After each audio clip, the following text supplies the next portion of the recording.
Report na mabasa man lang. Sabi na, wala pa eh. Ganon. Ayoko na, natakot na ako.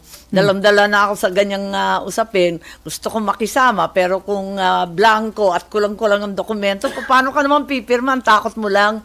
So, hindi na ako sumipot ng December 11, sa madaling sabi.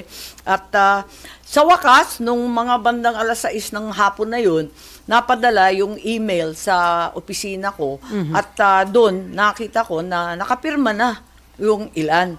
Pero nakausap ko yung ibang senador, diskumpiyado sila kasi yung napirmahan nila, yung front page lang.